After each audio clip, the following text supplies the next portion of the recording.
পিরোজপুরে জমে উঠেছে শত বছরের ভাসমান নৌকার হাট। তবে হাট জমে উঠলেও ভোগান্তির শেষ নেই বলে জানান ক্রেতা বিক্রেতারা। বৃষ্টিতে ভিজে কিংবা রোদের তীব্র তাপে পুড়ে বেচাকেনা করতে হয় বলে জানান ক্রেতা বিক্রেতারা। এদিকে শত বছরের পুরনো এই হাটের সমস্যার সমাধান করে আরও সমৃদ্ধ করার আশ্বাস দেন উপজেলা প্রশাসন। তরিকুল ইসলামের তথ্য ছবিতে প্রতিবেদন। লেকের ধারে সারি বাঁধা শত শত নতুন নৌকা।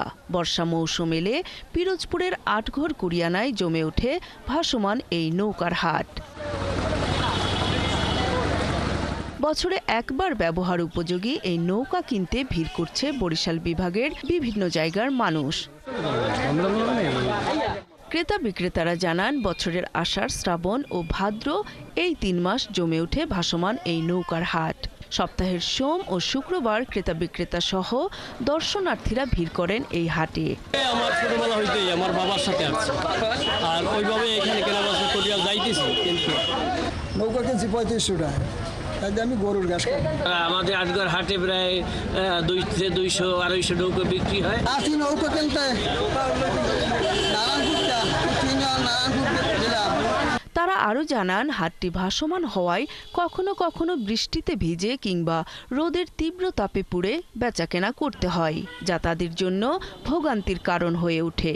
বহুত আগে থেকে একটি টলকারের দাবি করছে যে এখানে একটা যারা আমাদের ইজারাদারের তরফ থেকে যারা খাজনা উঠায় তারাও আজকের বৃষ্টিতে ভিজে খাজনা উঠাইতে হয়। তো আছে দাম, মানে তুলনামূলক যা বছরের উপলক্ষে দাম আর কি এখন কম। তো 4000 আছে, 3000, 3500, 5000 এরকম।